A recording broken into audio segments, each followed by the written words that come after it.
எல்லா புகழும் இறைவனுக்கே. நம்ம வந்துட்டு கொஞ்சம் லேட்டாக தான் ரிவ்யூ பண்ணுறோம். அதுக்கு காரணம் வந்து பார்த்தீங்கன்னா, கொஞ்சம் வேலைகள். அ அதனால தான் என்னால் சரியான டைமுக்கு ரிவ்யூ பண்ண முடியலை இந்த படத்தை. பட் இந்த படத்தோட ரிலீஸ் டேட், இந்த படத்தை பற்றின அதிகமான தகவல்கள் வந்துட்டு பார்த்தீங்கன்னா நம்ம சேனலில் தான் கொடுத்துருப்போம். ஆர் ராகேஷுடைய டைரக்ஷனில், மதியழகனுடைய தயாரிப்பில், இளையராஜாவுடைய இசையில் ஒரு தரமான படம். மக்கள் நாயகன் ராமராஜன் நடித்து வெளியே வந்திருக்கிற சாமானியன். இது ராமராஜன் படம் அப்படின்னு சொல்றதை விட ஒரு சாமானியன் படம் அப்படின்னே சொல்லலாம். இந்த படத்துல நம்ம மக்கள் நாயகன் ராமராஜன், ஐயா ராதாரவி, மாமா பாஸ்கர் இவங்கெல்லாம் நடிச்சிருக்கிறாங்க. அது போக வந்து பார்த்தீங்கன்னா லியோனுடைய மகன் சிவா அவரும் நடிச்சிருக்கிறாரு, நக்ஷா அவங்களும் நடிச்சிருக்கிறாங்க. அது போக சின்ன சின்ன கதாபாத்திரங்களை பார்த்து பார்த்தீங்கன்னா நம்ம அக்கா தீபா அவங்க நடிச்சிருக்கிறாங்க. குறிப்பாக நம்ம நிஷா, அறந்தாங்கி நிஷா அவங்க நடிச்சிருக்கிறாங்க. இன்னும் ஒரு சில நடிகர்கள் இருக்கிறாங்க, எனக்கு பேர் தெரியல. சிறப்பான நடிப்பு அப்படின்னா வந்து மைம் கோபி வேற லெவல். அவரும் வந்துட்டு இந்த படத்தில் ஒரு நல்ல கேரக்டர் பண்ணியிருக்கிறாரு. போஸ் வெங்கட் இருக்கிறாரு, வினோதினி இருக்கிறாங்க, நம்ம அண்ணன் கே எஸ் ரவிக்குமார் அவர் இருக்கிறாரு. இன்னும் ஒரு சில பேர் இருக்கிறாங்க. கஜராஜ், நம்ம டைரக்டர் சுப்பராஜோடைய அப்பா, அவரும் வந்துட்டு இந்த படத்தில் ஒரு ரோல் பண்ணியிருக்கிறாரு.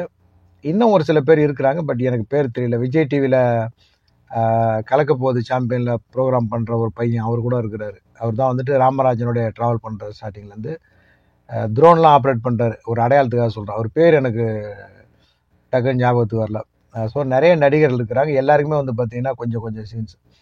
இந்த படத்துடைய கண்டென்ட் அப்படின்னு பார்க்கும்போது, இன்னைக்கு நாட்டில் இருக்கக்கூடிய ஒரு மிக முக்கியமான ஒரு பிரச்சனை, சங்கர் மாதிரியான பிரம்மாண்டமான இயக்குனர் எடுத்து பண்ணாங்க அப்படின்னா மிகப்பெரிய பட்ஜெட்டில் வந்துட்டு இந்த படத்தை பண்ணுவாங்க. ஸ்க்ரீன் பிளேலாம் வந்து பார்த்தீங்கன்னா வேறு லெவலில் பண்ணுவாங்க.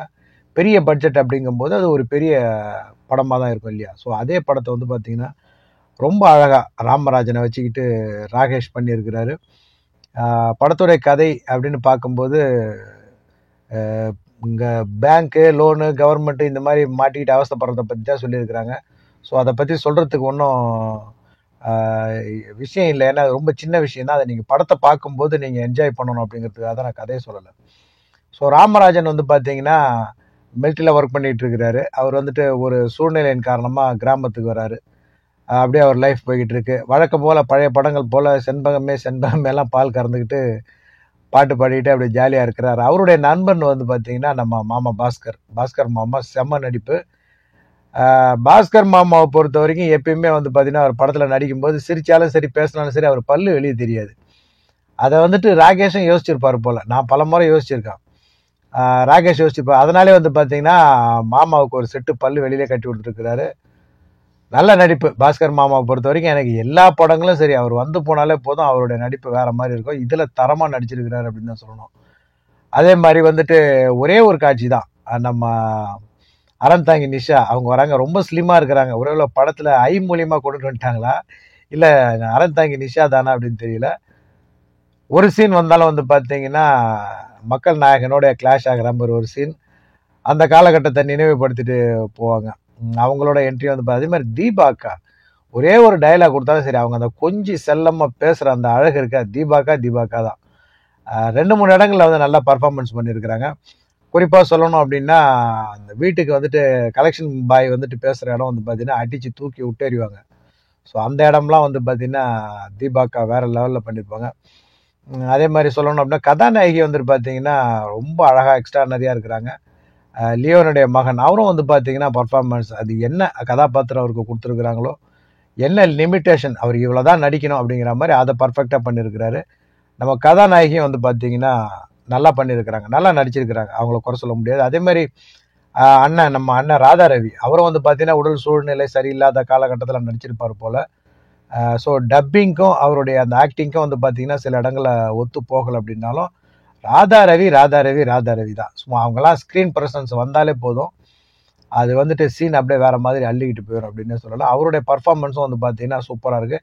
அவருடைய காட்சிகளில் வரக்கூடிய ஒரு பெண் ப்ரெக்னெண்ட்டாக இருப்பாங்க, எனக்கு அவங்க பேர் தெரியல. அவங்களுடைய பர்ஃபார்மன்ஸும் அவங்களுடைய சிரிப்பும் நடிப்பும் ஒரு அழகு அப்படின்னே சொல்லலாம். அதே மாதிரி சொல்லணும்னா நான் முதல்ல சொன்ன மாதிரி இந்த த்ரோன், இந்த விஜய் டிவியில் ஒரு பர்ஃபார்மன்ஸ் பண்ணுவார். அவருடைய கவுண்டர் டைலாக்லாம் வந்து பார்த்தீங்கன்னா, ஏன்னா விஜய் டிவியுடைய ப்ரோக்ராம்லேயே வந்து பார்த்தீங்கன்னா அந்த அவர் நக்கல் பண்ணுற அந்த இடமெல்லாம் வந்து பார்த்தீங்கன்னா சூப்பராக வந்துட்டு நல்ல டைமிங்கில் கவுண்டர் அடிப்பார். ஸோ அதே மாதிரி இந்த படத்துலேயும் வந்து பார்த்தீங்கன்னா நல்லா கவுண்டர் பண்ணியிருக்கிறார் அப்படின்ட்டே சொல்லலாம். இளையராஜா ஏன் இந்த படத்தை இசை பண்ணார் அப்படிங்கிற மாதிரி தான் யோசிக்கணும். ஏன்னா காலகட்டங்கள், அந்த காலகட்டங்கள் அப்படின்னு பார்க்கும்போது இளையராஜா, ராமராஜன், இதை நான் பல முறை சொல்லிட்டேன். அந்த காலகட்டமே வந்து பார்த்தீங்கன்னா மோகன் இளையராஜா, விஜயகாந்த் இளையராஜா, ரஜினிகாந்த் இளையராஜா, கமலஹாசன் இளையராஜா, அதே மாதிரி ராமராஜன் இளையராஜா அப்படின்னாலே அந்த பாடல்கள்லாம் வந்துட்டு பார்த்தீங்கன்னா மற்ற நடிகர்கள் பொறாமைப்படக்கூடிய அளவிற்கு வந்துட்டு பார்த்தீங்கன்னா ராமராஜனுடைய இளையராஜாவுடைய பாடல்கள் வந்துட்டு அந்த அளவுக்கு வந்து ஒரு எக்ஸ்ட்ரா நிறைய அமைஞ்சிருக்கும் அப்படின்னு சொல்லலாம். ஸோ இந்த படத்தில் வர்றது நம்ம அந்த கரகாட்டக்காரன் ராமராஜன் கிடையாது, வெள்ளுப்பாட்டுக்காரன் கிடையாது, எங்க ஊர் பாட்டுக்காரன் கிடையாது. இது ஒரு சாமானியன். அந்த சாமானியன் கதாபாத்திரத்தில் ராமராஜன் வராரு.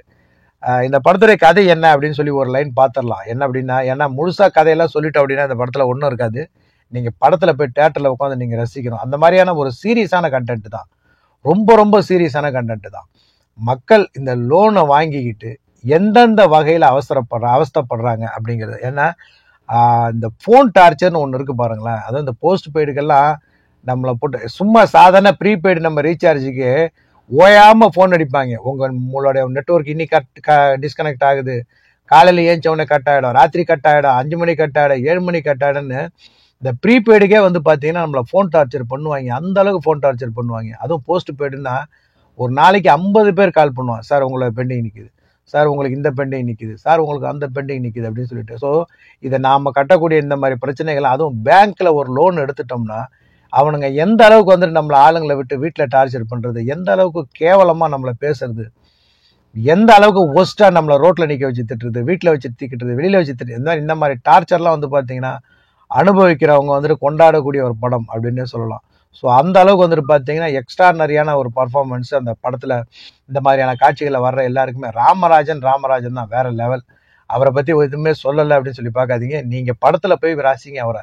ஏன்னா அவரை பற்றி நான் வெளியில் சொல்லிட்டேன் அப்படின்னா உங்களுக்கு அது அவ்வளோவா எடுபடாது. நீங்கள் தேட்டரில் போய் ராமராஜனை ரசித்து பாருங்கள். ஓப்பனிங்கே வந்துட்டு பார்த்தீங்கன்னா அவர் இன்ட்ரோடக்ஷனே ஒரு சூப்பரான அவருடைய பழைய பாட்டோட தான் அவருக்கு இன்ட்ரோ கொடுக்குறாங்க. அதோ போராத்துக்கு ஒரு ஆய் வந்துட்டு, ஐயா உன்னை பார்த்து எம்பிட்டு நாள் ஆச்சியா, நீ நல்லா இருப்பையா அப்படிங்கிற இடமும் சரி. நம்ம மேலூர் வெள்ளையம்மா பையன் தானே, ரொம்ப வருஷமாச்சியா உன்னை பார்த்து அப்படிங்கிற அந்த இடமும் சரி. விசில் சத்தம்லாம் தேட்டரில் வந்து பார்த்தீங்கன்னா வேற லெவலில் இருக்கு. ஸோ இந்த மாதிரி பேங்கோடைய பிரச்சனைகளை பற்றி பெருசாக பேசியிருக்கிறாங்க.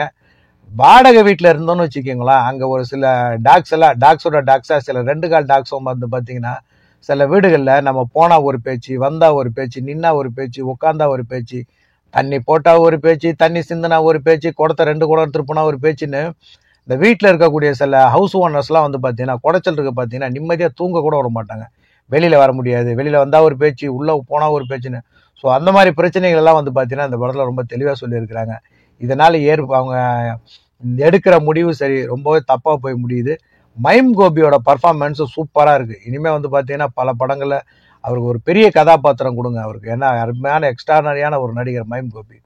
அவருடைய பர்ஃபார்மன்ஸ் நல்லா இருக்குது. ராமராஜனுடைய பர்ஃபார்மன்ஸை பற்றி நான் எதுவும் பேச மாட்டேன். நீங்கள் தேட்டரில் போய் உட்காந்து பார்த்து ரசிங்க. இந்த படத்தை கொடுத்த ராகேஷுக்கும் சரி, மதிய அழகனுக்கும் சரி ஒரு நன்றியை வந்துட்டு மறக்காமல் படம் முடிஞ்சு வெளியே வரும்போது சொல்லுங்கள்.